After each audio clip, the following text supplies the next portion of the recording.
Hi hello welcome back to my YouTube channel. ಎಲ್ಲರೂ ಹೆಂಗದಿರಿ? ಆರಾಮದಿರಿ? ನಾನು ಆರಾಮದೀನಿ ನೋಡ್ರಿ. ನೀವೆಲ್ಲರೂ ಹೆಂಗದಿರಿ ಅಂತ ಕಮೆಂಟ್ ಮಾಡಿ ಹೇಳ್ರಿ. ಮತ್ತು ಇವತ್ತಿನ ವಿಡಿಯೋ ಎಲ್ಲ ನಂದು ಪೂರ್ತಿ ಏನಪ್ಪ ಅಂತಂದ್ರೆ ವಿಚಾರ ಮಾಡೋದ್ರೊಳಗೆ ಹೋಗಿದ್ರಿ. ಯಾಕಂತಂದ್ರೆ ನಮ್ದು ಇವತ್ತು ನಮ್ಮ ಮನೆಯೊಳಗೆ ಗ್ಯಾಸ್ ಸಿಲಿಂಡ್ರ್ ಮುಗಿದು ಹೋಗ್ಬಿಟ್ಟಿದ್ರಿ. ಅದಕ್ಕೋಸ್ಕರ ಇವತ್ತು ಬೆಳಗ್ಗೆಯಿಂದ ಸಂಜೆವರೆಗೂ ನಾನು ಬರೀ ಚಿಂತೆ ಮಾಡ್ಕೊತಾನೆ ಕುಂತೇನೆ ರೀ. ಅದೊಂದು ದೊಡ್ಡ ಚಿಂತೆ ಆಗಿಬಿಟ್ಟೈತೆ ರೀ. ಎಲ್ಲ ಊರ ಕಡೆನೂ ಹಿಂಗೆ ಆಗೈತೆ ಅಂತ ನಾನು ತಿಳ್ಕೊತೇನೋ. ಯಾಕಂತಂದ್ರೆ ಈ ಪ್ರಾಬ್ಲಮ್ ಎಲ್ಲರಿಗೂ ಆಗೈತೆ ಅಂತ ನಂಗೆ ಗೊತ್ತಾಗೈತಿ. ಯಾಕಂದ್ರೆ ಫೇಸ್ಬುಕ್, ಇನ್ಸ್ಟಾ, ಯೂಟ್ಯೂಬ್ದೊಳಗೆ ಬರೀ ಸಿಲಿಂಡ್ರ್ ಪ್ರಾಬ್ಲಮನ್ನು ತೋರ್ಸತ್ತಾರ ರೀ. ಸಿಲಿಂಡ್ರಿಗಿಲ್ಲ, ಗ್ಯಾಸ್ ಇಲ್ಲ ಅಂತ ಹೇಳ್ತಾ ಇದ್ದಾರೆ ರೀ. ಅದಕ್ಕೋಸ್ಕರ ಹಿಂಗೆ ನಾ ಅಂದ್ಕೊಂಡೇನೋ. ಮತ್ತು ಏನಪ್ಪ ಅಂತಂದ್ರೆ ಇವತ್ತು ಏನಾಗೈತೆ ಅಂದ್ರೆ ಹೊರಗಿದ ಕೂಡಲೇ ರೀ ಅಂದರೆ ಬೆಳಗ್ಗೆ ಎದ್ರಿ ಇವತ್ತು ನಾನು ಹೆಸ್ರು ಕಾಳು ಒಂದು ಕಡೆ ಹೆಸ್ರು ಕಾಳು ಕುದಿಯೋದಕ್ಕೆ ಇಟ್ಟಿದ್ದೆ. ಆಮೇಲೆ ಮತ್ತೊಂದು ಕಡೆ ರೈಸನ್ನು ಇಟ್ಟಿದ್ದೆ ಫ್ರೆಂಡ್ಸ್. ಇಟ್ಟು ಹೊರಗಡೆ ಹೋಗಿದ್ದೆ. ಸ್ವಲ್ಪ ಹೊರಗಡೆ ಹೋಗಿ ಒಳಗಡೆ ಬರೋದು ಮುಂಚೆನೇ ಏನಾಗಿದೆ ಅಂದ್ರೆ ಅದು ಗ್ಯಾಸ್ ಆಫ್ ಆಗಿಬಿಟ್ಟಿದೆ ಫ್ರೆಂಡ್ಸ್. ಗ್ಯಾಸ್ ಆಫ್ ಆಗಿದೆ. ನಾನೇನು ಮಾಡ್ತಾಯಿದ್ದೀನಿ ಅಂದರೆ ಬಂದು ಆ ಗ್ಯಾಸ್ ಲೈಟ್ರನ್ನ ತೊಗೊಂಡು ಗಾಳಿಗೆ ಏನಾದರೂ ಹೋಗಿರಬೇಕು ಅಂತ ನಾನು ಲೈಟ್ರ್ ಹೊಡೆದು ನೋಡ್ತಾ ಇದ್ದೀನಿ ಫ್ರೆಂಡ್ಸ್. ಅಷ್ಟು ಹೊತ್ತಿಗೆ ಅದು ಗ್ಯಾಸ್ ಖತಮ್ ಆಗಿಬಿಟ್ಟಿದೆ ಫ್ರೆಂಡ್ಸ್. ನನಗೆ ಗೊತ್ತೇ ಇಲ್ಲ. ಆಮೇಲೆ ಗ್ಯಾಸನ್ನು ನೋಡ್ತೀನಿ, ಸಿಲಿಂಡ್ರು ಈ ಥರ ಕೈಯನ್ನು ಹಚ್ಚಿ ಅಳಗಡಿಸಿ ನೋಡಿದೆ ಫ್ರೆಂಡ್ಸ್. ಅದು ಖಾಲಿ ಆಗಿತ್ತು. ಅಂದರೆ ನನಗೆ ಆಮೇಲೆ ಗೊತ್ತಾಯಿತು ಗ್ಯಾಸ್ ಸಿಲಿಂಡ್ರ್ ಖತಮ್ ಆಗಿಬಿಟ್ಟಿದೆ ಅಂತ. ಆಮೇಲೆ ನಾನು ತಿಳ್ಕೊಂಡೆ ಇದು ಖಾಲಿಯಾಗಿದೆ, ಇನ್ನು ಏನು ಮಾಡೋದು ಅಂತ. ಆಮೇಲೆ ಹೋಗಿ ನಮ್ಮ ಅವ್ರಿಗೆ ಕೇಳಿದೆ. ಅವರಂದರು ಹೌದು, ಇನ್ನು ಗ್ಯಾಸ್ ಸಿಲಿಂಡರ್ ಸಿಗೋದು ತುಂಬಾ ಕಷ್ಟ ಇದೆ ಅಂತ ಅಂದರು. ಆಮೇಲೆ ನನಗೂ ಕೂಡ ಚಿಂತೆ ಆಗಿಬಿಟ್ಟು ಫ್ರೆಂಡ್ಸ್. ಏನು ಮಾಡೋದು ಒಂದು ತಿಳಿತಾನೇ ಇಲ್ಲ. ಏನು ಮಾಡೋದಂತ ಗೊತ್ತಾಗ್ತಾ ಇಲ್ಲ. ಇನ್ನು ಮಷಿನೇ ನಮಗೆ ಗತಿ ಆಗುತ್ತೆ ಅನಿಸುತ್ತೆ. ಏನಾಗಿದೆ ಗೊತ್ತಾ ಫ್ರೆಂಡ್ಸ್, ಮೊದಲು ಹಳೆ ಕಾಲದಲ್ಲೆಲ್ಲ ಒಲೆ ಮೇಲೆ ಅಡುಗೆ ಮಾಡ್ತಿದ್ರಲ್ವ, ಅದೇ ಇವಾಗ ನಮಗೆ ಯೂಸ್ ಮಾಡೋ ಪಾಳಿ ಬರುತ್ತೆ ಫ್ರೆಂಡ್ಸ್. ಯಾಕಂತಂದರೆ ಅದನ್ನೇ ನೆನೆಸ್ಕೊಳ್ತಾ ಇದ್ದೀವಿ ಇವಾಗ. ನಮಗೆ ಕೊನೆಗೆ ಒಲೆನೇ ಗತಿ ಆಗುತ್ತೇನೋ ಅಂತ ಅನ್ನಿಸ್ತಾ ಇದ್ದೆ ನನಗಂತೂ. ನೋಡೋಣ ಫ್ರೆಂಡ್ಸ್ ಏನಾಗುತ್ತೆ ಅಂತ. ಗ್ಯಾಸ್ ಸಿಲಿಂಡರ್ ಯಾವಾಗ ತರ್ತೀವೋ, ಅದು ಯಾವಾಗ ನಾನು ಗ್ಯಾಸ್ ಸಿಲಿಂಡರ್ ಮೇಲೆ ಗ್ಯಾಸ್ ಮೇಲೆ ಅಡುಗೆ ಮಾಡ್ತೀನೋ ಗೊತ್ತಿಲ್ಲ ಫ್ರೆಂಡ್ಸ್. ಅಲ್ಲಿವರೆಗೂ ಮಷಿನ್ ಮೇಲೆ ಅಡುಗೆ ಮಾಡ್ಬೇಕು ನಾನು ಇವಾಗ. ಒಲೆ ಮೇಲೆ ಅಂತೂ ಮಾಡೋಕ್ಕಾಗಲ್ಲ. ಅಂದರೆ ಯಾಕಂದರೆ ಈ ಮನೇಲಿ ಮಾಡೋಕ್ಕೆ ನಡೆಯಲ್ಲ ಫ್ರೆಂಡ್ಸ್. ಇದು ಬಾಡಿಗೆ ಮನೆ, ಒಲೆ ಮೇಲೆಲ್ಲ ಮಾಡೋದಕ್ಕೆ ಕೊಡಲ್ಲ. ಯಾಕಂದರೆ ಮನೆಯೆಲ್ಲ ಹೊಗೆ ಆಗುತ್ತೆ ಫ್ರೆಂಡ್ಸ್. ನಾನು ಒಲೆ ಮೇಲೆ ನನಗೆ ಅಡುಗೆ ಮಾಡೋದಕ್ಕೂ ಬರಲ್ಲ ಬಿಡಿ. ಅದಕ್ಕೆ ಮಷಿನ್ ಮೇಲೆ ಮಾಡ್ತಾಯಿದ್ದೀನಿ. ಮತ್ತು ಮಷಿನು ಏನಪ್ಪ ಅಂತಂದರೆ ಅದರಲ್ಲಿ ರೊಟ್ಟಿ ಮತ್ತು ಚಪಾತಿ ಬರೀ ಇಷ್ಟಿಷ್ಟೇ ಆಗುತ್ತೆ ಫ್ರೆಂಡ್ಸ್. ದೊಡ್ಡದಾಗಿ ಆಗೋಲ್ಲ. ಯಾಕಂದರೆ ದೊಡ್ಡದಾಗಿ ಮಾಡಿದ್ರೆ ಎಲ್ಲ ಹಸಿ ಬಿಸಿ ಉಳಿಯುತ್ತೆ ಫ್ರೆಂಡ್ಸ್. ಚೆನ್ನಾಗಿ ಬೆಂದು ಬರಲ್ಲ ಅದು. ಅಷ್ಟೇ ಚಿಕ್ಕದಾಗಿ ಮಾಡಿ ಬೇಯಿಸ್ಕೊಳ್ಬೇಕು. ತುಂಬಾ ಚಿಕ್ಕದಾಗಿ ಆಗುತ್ತೆ ಫ್ರೆಂಡ್ಸ್. ಅದಕ್ಕೋಸ್ಕರ ನನಗೆ ತುಂಬಾ ಕಷ್ಟ ಆಗಿದೆ. ಯಾವಾಗ ಸಿಲಿಂಡ್ರ್ ಬರುತ್ತೋ ಅದು ಯಾವಾಗ ನಾವು ಸಿಲಿಂಡ್ರ್ ಮೇಲೆ ಗ್ಯಾಸ್ ಮೇಲೆ ಅಡುಗೆ ಮಾಡ್ತೀವೋ ಗೊತ್ತಿಲ್ಲ. ಅಲ್ಲಿವರೆಗೂ ನೋಡೋಣ, ಮಷಿನ್ ಮೇಲೆ ಅಡುಗೆ ಮಾಡಬೇಕು ಫ್ರೆಂಡ್ಸ್. ಮತ್ತು ಯಾವ್ಯಾವ ಊರ ಕಡೆ ಇದೇ ಥರ ಆಗಿದೆ ಅಂತ ನನಗೂ ಕೂಡ ಕಮೆಂಟ್ ಮಾಡಿ ಹೇಳಿ ಫ್ರೆಂಡ್ಸ್. ನನಗೂ ತಿಳ್ಕೊಬೇಕು ಯಾವ್ಯಾವ ಊರ ಕಡೆ ಇದೇ ಥರ ಆಗಿದೆ ಪ್ರಾಬ್ಲಮ್. ಗ್ಯಾಸ್ ಸಿಲಿಂಡ್ರ್ ಪರವಾಗಿ ಎಷ್ಟು ಜನ ಪರದಾಡ್ತಾ ಇದ್ದಾರೆ ಅಂತ ನಾನು ತಿಳ್ಕೊಬೇಕು. ಅದಕ್ಕೋಸ್ಕರ ಎಲ್ಲರೂ ಕೂಡ ನನಗೆ ಕಮೆಂಟ್ ಮಾಡಿ ಹೇಳಿ ಫ್ರೆಂಡ್ಸ್. ಈ ವಿಡಿಯೋ ಮಾಡಬೇಕು ಅಂತ ನಾನು ತುಂಬಾ ಇದು ಮನಸ್ಸಿನಲ್ಲಿ ಬಂದಿತ್ತು ನನಗೆ. ಅದು ಇವತ್ತು ವಿಡಿಯೋ ಮಾಡ್ತಾಯಿದ್ದೀನಿ. ನೋಡಿ ಯಾವ್ಯಾವ ಊರಲ್ಲಿ ಇದೇ ಥರ ಆಗಿದೆ. ಮತ್ತು ಅದೇನೋ OTP ಬಂದರೆ ಸಿಗುತ್ತೆ ಅಂತೆ ಫ್ರೆಂಡ್ಸ್ ಗ್ಯಾಸ್ ಸಿಲಿಂಡ್ರ್.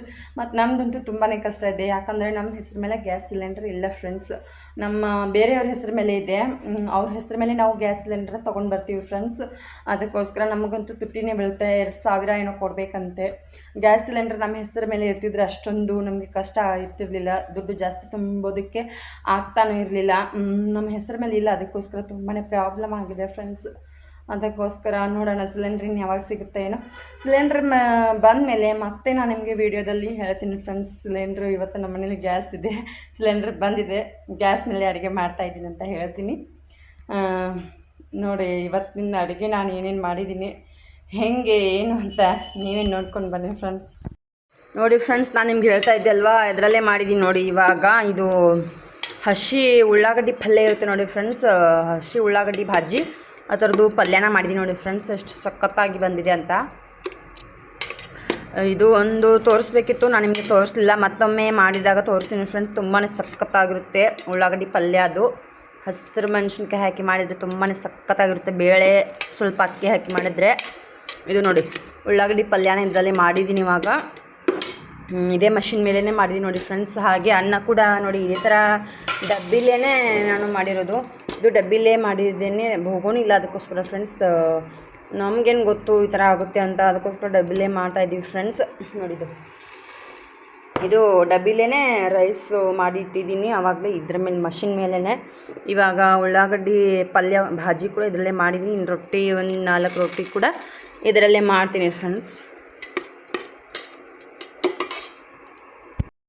ನೋಡಿ ಫ್ರೆಂಡ್ಸ್, ಇವಾಗ ನಾನು ಅದೇ ಮಷಿನ್ ಮೇಲೆ ನಿಮ್ಗೆ ಹೇಳ್ತಾ ಇದ್ದೆ ಅಲ್ವಾ ಫ್ರೆಂಡ್ಸ್, ಅದೇ ಮಷಿನ್ ಮೇಲೆ ನಾನು ಟೀ ಕುದಿಯೋದಕ್ಕೆ ಇಡ್ತಾಯಿದ್ದೀನಿ ನೋಡಿ ಫ್ರೆಂಡ್ಸ್. ಯಾಕಂದರೆ ಇದರಲ್ಲಿ ಪಾತ್ರೆ ಜಾಸ್ತಿ ಇಲ್ಲ ಫ್ರೆಂಡ್ಸ್, ನಾನು ಗ್ಯಾಸ್ ಮೇಲೆ ಅಡುಗೆ ಮಾಡೋದಲ್ವಾ, ಅದಕ್ಕೋಸ್ಕರ ಸ್ಟೀಲ್ ಪಾತ್ರೆ ಏನು ತಂದಿಲ್ಲ. ಅದು ಇಷ್ಟಿಷ್ಟೇ ಚಿಕ್ಕದಿದೆ, ಅದರಲ್ಲಿ ಏನು ಮಾಡೋದು ಫ್ರೆಂಡ್ಸ್. ಇದು ಮತ್ತು ಹಗುರ ಇರಬೇಕು ತೆಳುವಾಗಿ, ಅಂದ್ರೇ ಇದ್ರ ಮೇಲೆ ಎಲ್ಲ ಪಾತ್ರೆಗಳು ನಡೆಯುತ್ತವೆ. ಸ್ಟೀಲ್ ಅಂದರೆ ಎಲ್ಲ ಸ್ಟೀಲು ನಡೆಯೋಲ್ಲ ಫ್ರೆಂಡ್ಸ್, ಈ ಥರನೇ ಇರಬೇಕು. ಇದೇ ಥರ ಅಂದರೆ ಭೋಗಣಿ ಡಬ್ಬಿ ಎಲ್ಲ ಈ ಥರ ಇರಬೇಕು ಅಂದರೆ ನಡೆಯುತ್ತೆ ನೋಡಿ. ಇದರಲ್ಲಿ ನಾನು ಇವಾಗ ಟೀ ಕುದಿಯೋದಕ್ಕೆ ಇಟ್ಟಿದ್ದೀನಿ ಫ್ರೆಂಡ್ಸ್. ಇದೇ ಥರ ಎಲ್ಲ ಅಡುಗೆನ ಇದರಲ್ಲೇ ಮಾಡ್ತೀನಿ ಫ್ರೆಂಡ್ಸ್, ನಿಮಗೆ ತೋರಿಸ್ತೀನಿ ನಾನು. ಇವಾಗ ನೋಡಿ ಇದೇ ಡಬ್ಬೆಲಿ ನಾನು ಇವಾಗ ಟೀ ಕುದಿಯೋದಕ್ಕೆ ಇಟ್ಟಿದ್ದೀನಿ. ಸ್ಟಾರ್ಟ್ ಮಾಡೋಣ ಬನ್ನಿ ಫ್ರೆಂಡ್ಸ್. Button ಹೊಡೆಯೋಣ friends. ಇವಾಗ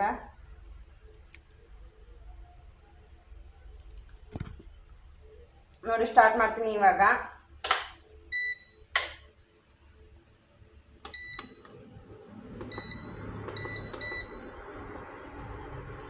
ನೋಡಿ ಈ ಕಡೆ ಟೀ ಕುದೀತಾ ಇದೆ. ಇದು ಕುದ್ಮೇಲೆ ಮತ್ತೆ ನೋಡಿ ಫ್ರೆಂಡ್ಸ್, ಇವಾಗ ಟೀ ಕುದೀತಾ ಇದೆ. ಇದಕ್ಕೆ ಹಾಲು ಹಾಕೋಣ ನೋಡಿ ಫ್ರೆಂಡ್ಸ್. ಚೆನ್ನಾಗಿ ಕುದಿಯುತ್ತೆ ಮತ್ತು ಫಾಸ್ಟಾಗಿ ಅಡುಗೆ ಆಗುತ್ತೆ ಫ್ರೆಂಡ್ಸ್, ಏನು ಪ್ರಾಬ್ಲಮ್ ಇಲ್ಲ. ಆದರೆ ಚಪಾತಿ ರೊಟ್ಟಿ ಮಾತ್ರ ಚಿಕ್ಕದಾಗುತ್ತೆ ಅಷ್ಟೇ. ನೋಡಿ ಫ್ರೆಂಡ್ಸ್, ಎಷ್ಟು ಚಿಕ್ಕದಾಗಿ ರೊಟ್ಟಿ ಬಂದಿದೆ. ಅದ್ರ ಮೇಲೆ ಎಷ್ಟಿಷ್ಟ ಬರುತ್ತೆ ಫ್ರೆಂಡ್ಸ್. ನಾನು ನಿಮ್ಗೆ ಹೇಳ್ತಾ ಇದ್ದೆ, ಚಪಾತಿ ಕೂಡ ನಾನು ನಿಮಗೆ ತೋರಿಸ್ತೀನಿ ನೋಡಿ. ಇಷ್ಟಿಷ್ಟೇ ರೊಟ್ಟಿ, ಎಷ್ಟಿಷ್ಟೇ ಚಿಕ್ಕದಾಗಿ ಮಾಡಬೇಕು ಫ್ರೆಂಡ್ಸ್ ರೊಟ್ಟಿನ ನೋಡಿ. ಈಗ ಸದ್ಯನೇ ಮಾಡಿ ತೆಗೆದಿದ್ದೀನಿ ಫ್ರೆಂಡ್ಸ್. ಇನ್ನು ಕೈ ಇನ್ನೂ ತೊಳ್ಕೊಬೇಕು ಫ್ರೆಂಡ್ಸ್. ನಾನು ಸ್ವಚ್ಛ ಹಂಗೆ ಇಟ್ಟಿದ್ದು ತೋರಿಸ್ತಾ ಇದ್ದೀನಿ ಮಾಡಿ. ಇಷ್ಟಿಷ್ಟೇ ಚಿಕ್ಕದಾಗಿ ಬಂದಿದೆ ಫ್ರೆಂಡ್ಸ್. 1 2 3 4 5 6 7 8 9 12 10 ರೊಟ್ಟಿ ಆಗಿದೆ ಫ್ರೆಂಡ್ಸ್. ಇಷ್ಟಿಷ್ಟೇ ಚಿಕ್ಕದಾಗಿ ಬರುತ್ತೆ ನೋಡಿ ಫ್ರೆಂಡ್ಸ್. ಈ ಥರ ನೋಡಿ ನಾನು ಮಷಿನ್ ಮೇಲೆ ಮಾಡಿರುವಂತಹ ಅಡುಗೆ ಹೀಗಿದೆ. ಇದೇ ಥರ ಮುಂದಿನ ವಿಡಿಯೋದಲ್ಲಿ ಮತ್ತೆ ಇನ್ನೊಂದು ಬ್ಲಾಗ್ ಜೊತೆಗೆ ನಿಮ್ಮ ಜೊತೆಗೆ ಬರ್ತೀನಿ ಫ್ರೆಂಡ್ಸ್. ಅಲ್ಲಿವರೆಗೂ ಕಾಯ್ತಾ ಇರಿ, ನೋಡ್ತಾ ಇರಿ, ಫ್ರೀಯಾಗಿ ಸಪೋರ್ಟ್ ಮಾಡ್ತಾ ಇರಿ. ಎಲ್ಲ ನನ್ನ ಯೂಟ್ಯೂಬ್ ಫ್ಯಾಮಿಲಿಯವರು ಎಲ್ಲರೂ ಚೆನ್ನಾಗಿರಲಿ, ಎಲ್ರಿಗೂ ಒಳ್ಳೆಯದಾಗಲಿ ಫ್ರೆಂಡ್ಸ್. ಶುಭರಾತ್ರಿ. ಇಲ್ಲಿಗೆ ನನ್ನ ವಿಡಿಯೋನ ಮುಗಿಸ್ತೀನಿ. ಮತ್ತೆ ಮುಂದಿನ ವಿಡಿಯೋ ಜೊತೆಗೆ ಬರ್ತೀನಿ. ಅಲ್ಲಿವರೆಗೂ ಕಾಯ್ತಾ ಇರಿ ಫ್ರೆಂಡ್ಸ್. ಎಲ್ಲರಿಗೂ ಧನ್ಯವಾದಗಳು.